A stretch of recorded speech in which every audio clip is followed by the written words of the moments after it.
নমস্কার সবাইকে, ঝুমার ঘরকন্নাতে নতুন একটা ভিডিওতে স্বাগত জানাই। তো আমার আজকের রেসিপি ইঁচড় চিংড়ি। তো চলুন ইঁচড় চিংড়ি কেমন করে বানাবো সেটাই দেখে নিই।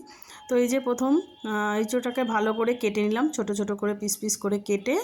আর এর মধ্যে কিন্তু আমি একটু আলুও দিয়েছি, আপনারা চাইলে দিতে পারেন বা নাও দিতে পারেন।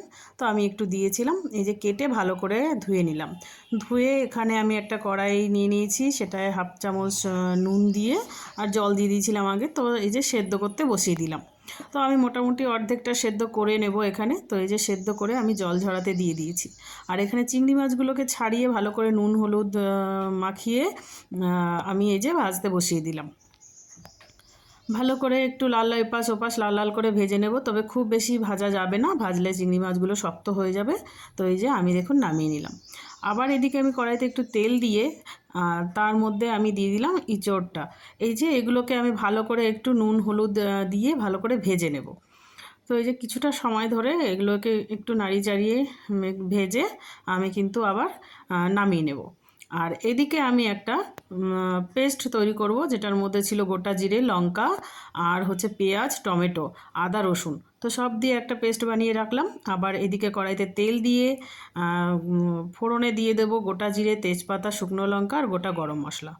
তো এই যে একটু নাড়িয়ে চাড়িয়ে 2-3 সেকেন্ড নাড়িয়ে নিলাম। ব্যাস, এগুলো ভাজা হয়ে গেল। এবার এর মধ্যে আমি সেই মশলাটা দিয়ে দিলাম। আর মশলাটা কিন্তু খুব সাবধানে নাড়াচাড়া করতে হবে, একদম নিচে পুড়ে গেলে চলবে না। তো সেদিকে একটু ধ্যান দিয়েই মশলাটাকে কষিয়ে নিতে হবে। তার মধ্যে আমি দিয়ে দিলাম নুন, হলুদ আর এদিকে দিয়ে দিচ্ছি 1 চামচ মতো শুকনো লঙ্কার গুঁড়ো। তো যাই হোক, এটাকেও আবার ভালো করে একটু জল দিয়ে দিয়ে কষিয়ে নিতে হবে। আমি কিন্তু মিক্সির বাটিটা একটু জল দিয়ে কষিয়ে নিচ্ছিলাম। আর মশলাটাকে একটু জল দিয়ে দিয়ে ভালো করে কষিয়ে নেবেন আপনারাও। আর এখানে এই যে হাফ চামচ মতো আমি চিনি দিয়ে দিলাম। তো আবারও একটু জল দিয়ে দিয়ে, এই যে আমি বারবার করে বলছি, জল দিয়ে দিয়ে কিন্তু আমি কষিয়ে নিচ্ছিলাম। তো তারপর এই যে আমার মশলাটা কষানো হয়ে গেছে, আপনারা এবার দেখেই বুঝতে পারছেন এই যে তেল ছেড়ে দিয়েছে। তো তার মানে কষানোটা ভালো করে হয়ে গেছে। এবার আমি এর মধ্যে সেই ইঁচড়গুলো যে কেটে রেখেছিলাম, কেটে ভেজে রেখেছি, সেগুলোকে এবার আমি এটা দিয়ে দিচ্ছি। এই দিয়ে ভালো করে আবার একটু কষিয়ে নেব। আবার এখানে কিন্তু আমি অল্প অল্প গরম জল দিয়ে দিয়ে আবারও সুন্দর করে কষিয়ে নিচ্ছিলাম। তো এই কষানোটা সুন্দর করে কষালেও কিন্তু টেস্টটা খুব ভালো আসবে। তো এই যে ভালো করে আপনারাও একটু জল দিয়ে দিয়ে কষিয়ে নেবেন, অল্প অল্প জল দিয়ে দিয়ে। তো এরপরে আমি চিংড়ি মাছ ভাজা এর মধ্যে দিয়ে দিলাম। দিয়েও ভালো করে আবারও নাড়াচাড়া করে নিচ্ছি। তারপর কিন্তু আমি এখানে উষ্ণ উষ্ণ গরম জল দিয়ে দিলাম, পরিমাণ মতো জলটা দেবেন।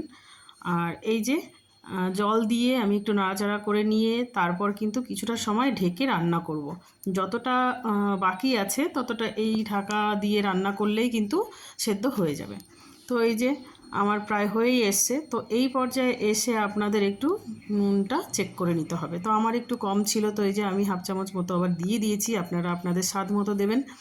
আর তারপরে আমার দেখুন প্রায় হয়েই এসছে। তো নামানোর আগে আমি একটু ধনেপাতা কুচি আর হাফ চামচ মতো গরম মশলার গুঁড়ো দিয়ে এই যে আমি নামিয়ে নিলাম। তো কেমন লাগলো আমার ইঁচড় চিংড়ি রান্নাটা অবশ্যই কমেন্ট করে জানাবেন। আর একবার বানিয়ে খেয়ে দেখবেন, খুব ভালো লাগবে। ভালো লাগলে লাইক, কমেন্ট, শেয়ার করবেন আর চ্যানেলটিকে সাবস্ক্রাইব করে দেবেন।